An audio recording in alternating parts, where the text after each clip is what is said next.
எந்த இடத்திலும் எந்த மன்றத்திலும் நான் என்ன முடிவெடுத்தாலும் சரி அது தவறான முடிவாக இருக்கும். அனைத்து கலைகளிலும் தமிழர்கள் தான் முதன்மையானவர்கள்.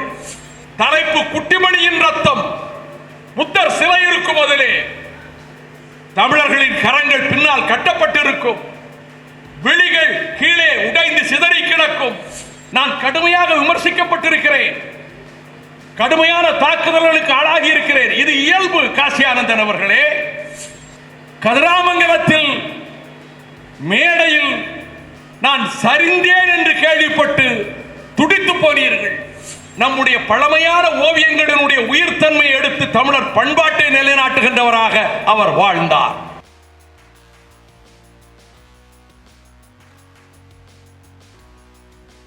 அனைத்து கலைகளிலும் தமிழர்கள் தான் முதன்மையானவர்கள். அது இசைக்கலையாகட்டும், போர்க்கலையாகட்டும், கடலிலே மரக்கலம் செலுத்துகின்ற கலையாகட்டும், வீடுகளை கட்டுகிற கலையாக இருக்கட்டும், உணவு சமைக்கின்ற கலையாக இருக்கட்டும், காட்டுமிராண்டிகளாக மற்றவர்கள் திரிந்த போது ஆடை அணிந்து கொள்கிற கலையாக இருக்கட்டும், அனைத்துக்கும் மூலமாக வாழ்ந்து திகழ்ந்தவர்கள் தமிழர்கள் தான் என்பதை எவராலும் மறுக்க முடியாது. ஆக ஓவிய கலை 2500 ஆண்டுகளுக்கு முன்னாலே உள்ள நம் காவியங்களிலே இருக்கிறது. அகநானூற்றில், புறநானூற்றில், பரிபாடலில், ஏன் அதற்கு பின்னர் வந்த சிலப்பதிகாரத்தில், சீவக சிந்தாமணியில், கம்பன் காவியத்தில், வரிசையாக ஆழ்வார்கள் திருப்பாசுரங்கள் வரையில் அனைத்திலும் இந்த ஓவியம் இருக்கிறது. ஓவு, ஓவம், ஓவியம் இந்த சொற்கள் தமிழிலே இருக்கின்றன. எத்தனை விதமான ஓவியங்கள்! உருவ ஓவியம், உயிரற்ற பொருட்களின் ஓவியம், நிலைக்காட்சி ஓவியம், பற்றோவியம், சிற்றோவியம், சுவர் ஓவியம், சுதை ஓவியம், நீர்வண்ண ஓவியம், நெய்வண்ண ஓவியம், ஆயில் பெயிண்டிங், நெய்வண்ண ஓவியம், இத்தனை ஓவியங்களும் இருந்தன. அதனால் தான் இந்த 2500 ஆண்டுகளுக்கு முன்னாலே எங்கே ஓவியங்கள் இருந்தது? டுப்ரையல் என்கின்ற பிரெஞ்சு நாட்டு ஆராய்ச்சியாளர் சொல்லுகிறான், மொஹஞ்சதாரோ ஹரப்பாவிலே இருந்த முத்திரைகள், மெசபடோமியாவிலே இருந்த முத்திரைகள் மதுரை மாவட்டத்திலே சிறுமலையிலே இருக்கின்ற ஒரு ஓவியத்திலே இருக்கிறது. 2 வீரர்கள், நடுவிலே ஒரு புலி. இப்படி ஒரு ஓவியம். அதன் முத்திரை ஹரப்பாவிலும் மெசபடோமியாவிலும் இருந்தது என்று அவன் குறிப்பிடுகிறான். இந்த ஓவிய கலையோடு வளர்ந்த என் சகோதரன் வீரசந்தனம், அவரை நான் 34 ஆண்டுகளுக்கு முன்னர் சந்தித்தேன். பேபி சுப்பிரமணியம் அவரை என் வீட்டுக்கு அழைத்து கொண்டு வந்தார். அந்த நாட்களில் 83 படுகொலம் நடைபெற்றதே ஜூலையிலே. 25ஆம் தேதி வெலிக்கடை சிறையிலே ரத்தம் ஆறாக ஓடியதே. 53 தமிழர்கள் கண்டகோடாரிகளால் வெட்டி சிதைக்கப்பட்டார்களே. எனக்கா மரண தண்டனை, தூக்கு தண்டனை மகிழ்ச்சியோடு ஏற்றுக்கொள்ளுகிறேன். நான் தூக்கிலிடப்பட்டதற்கு பிறகு என் விழிகளை பார்வையற்ற ஒரு தமிழனுக்கு தாருங்கள், என் கண்கள் மலரப் போகிற தமிழீழத்தை தரிசிக்கட்டும் என்று முழக்கமிட்ட குட்டிமணி அவன் கோரமாக சிதைக்கப்பட்டது மட்டுமல்ல, அவன் கண்கள் தோண்டி எடுக்கப்பட்டு பூட்ஸ்காரால் மிதிக்கப்பட்ட கொடுமையை குட்டிமணியின் ரத்தம் என்று ஓவியங்கள் வரைந்தார். தலைப்பு குட்டிமணியின் ரத்தம். புத்தர் சிலை இருக்கும் அதிலே தமிழர்களின் கரங்கள் பின்னால் கட்டப்பட்டிருக்கும். விழிகள் கீழே உடைந்து சிதறி கிடக்கும். ரத்தம் அங்கே வெள்ளமாக பெருக்கெடுத்து ஓடும். இந்த காட்சியை 83 ஜூலை படுகொலைக்காக குட்டிமணி ரத்தம் என்று ஓவியம் தீட்டியவன் என் சகோதரன் வீரசந்தனம். அந்த படைப்பு கலைஞன் என் பிக்காசோவை, மைக்கேல் ஏஞ்சலோவை நான் சந்தனத்திடை பார்ப்பேன். மிகைப்படுத்தி அல்ல. அவன் என் சகோதரன் என்பதற்காகவோ, தலைவர் பிரபாகரனை நெஞ்சிலே வைத்து பூஜித்தவன் என்பதற்காகவோ, தமிழீழம் மலர வேண்டும் என்ற வேட்கை நான் மிகைப்படுத்தி சொல்லவில்லை. அந்த கலைஞன் அவனுள்ளே பொதிந்து கிடந்த திறமை அந்த ஓவியங்களை பார்த்தால் ஒரு நாள் சொல்லும். இந்த கலைஞரிடத்திலே இருந்த உயிர் ஓட்டம் தமிழர் பண்பாட்டு தளத்தை வைத்துக் கொண்டு பட்டீஸ்வரம் கோயிலில் இருக்கின்ற ஓவியங்களை உள்வாங்கி, தஞ்சை பெருவுடையார் கோயில் ஆலய சுவர்களிலே இருக்கக்கூடிய ஓவியங்களை உள்வாங்கி, இந்த ஓவியங்களை உயிர் சித்திரங்களாக ஆக்கி அதிலே நவீன நுட்பத்தையும் கொண்டு வந்து சேர்த்த பெருமை நம் வீரசந்திரத்துக்கு உண்டு. அவர் நம்முடைய பழமையான ஓவியங்களினுடைய உயிர்த்தன்மை எடுத்து தமிழர் பண்பாட்டை நிலைநாட்டுகின்றவராக அவர் வாழ்ந்தார். அவருடைய வாழ்க்கையில் அவர் 83க்கு பிறகு ஒரு மனித சங்கிலி போராட்டம் நடந்த போது, நான் அறிவாலயத்தில் இருக்கிறேன், சங்கிலியை அங்கே இருந்து இதுவரை நான் போட்டு தூக்கிக் கொண்டே வந்தேன் என்பார். சங்கிலி இதுவரை கொண்டாந்துட்டேன். உணர்ச்சி பிளம்பாக இருந்தார். நான் மறக்க முடியாது அவர் என்னை நேசித்ததை. நான் கடுமையாக விமர்சிக்கப்பட்டிருக்கிறேன், கடுமையான தாக்குதல்களுக்கு ஆளாகி இருக்கிறேன். இது இயல்பு. காசி ஆனந்தன் அவர்களே, தலைவன் பிரபாகரனை எவ்வளவு இழிவாக விமர்சித்த சில ஜென்மங்கள் உண்டு நாட்டிலே.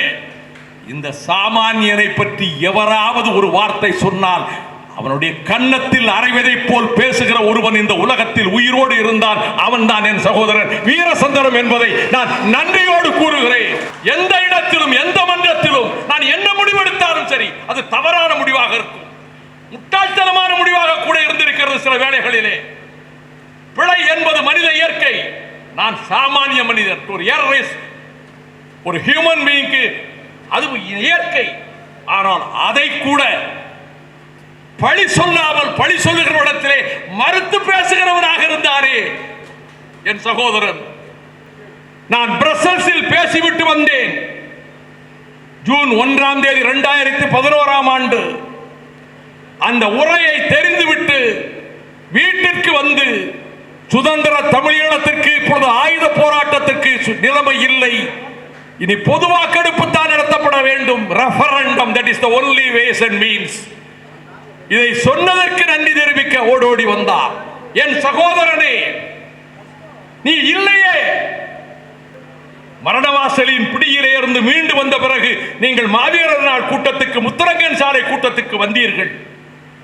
அந்த மேடையில் பேசக்கூடாது என்றே ஒரு நிமிடம் என்று சொல்லிவிட்டு கர்ஜிக்க ஆரம்பித்தீர்கள். நான் ஒலிபெருக்கியை நிறுத்தினேன், பேச்சை நிறுத்தினேன், வாகனத்தில் ஏற்றி கனககுமாரிடம் வீட்டிலே கொண்டு போய் விட்டு வா என்று சொன்னேன். கதிராமங்கலத்தில் மேடையில் நான் சரிந்தேன் என்று கேள்விப்பட்டு துடித்து போனீர்கள். என் உதவியாளரிடம் பேசினீர்கள், என்னிடம் பேசினீர்கள். எனக்கு இவ்வளவு அறிவுரை சொல்லுகிற நீங்கள் உடலை கவனித்துக் கொள்ளவில்லை என்றீர்கள். என் சகோதரனே, நீ இன்று இல்லையே, விடுதலை புலிகள் மீதான தடையை ஐரோப்பிய ஒன்றியத்தினுடைய உச்ச நீதிமன்றம் தகர்த்து விட்டது. ஐரோப்பிய ஒன்றிய கவுன்சில் அதை ஏற்றுத்தான் தீர வேண்டும், மறுக்க முடியாது. இன்னைக்கு மறுப்பதாக சொல்லலாம், அந்த மறுப்பதாக சொல்வதையே தூக்கி வைத்துக் கொண்டு சிலர் பேசலாம், எழுதலாம். உச்ச நீதிமன்றம் உச்சியில் அடித்திருக்கிறது. நமக்கு முதல் கட்ட வெற்றி, அடுத்த கட்டத்துக்கு செல்வோம்.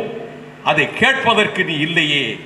நான் பெருமையோடு உனக்கு சொல்லுகிறேன், நீ கேட்டுக் கொண்டிருப்பாய் மண்ணுக்குள்ளே இருந்து.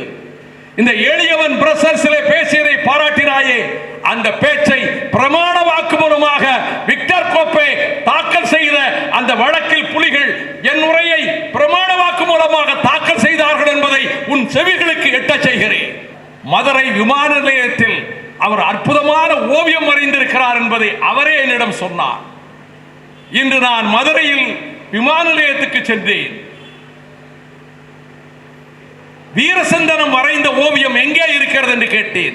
அது சர்வதேச பயணிகள் போகிற, இன்டர்நேஷனல் டிராவலர்ஸ் போகிற அந்த இடத்தில் இருக்கிறது என்றார்கள். அந்த காவல்துறை அதிகாரியிடம் அனுமதி வாங்கிக் கொண்டு நான் பார்வையிட சென்றேன்.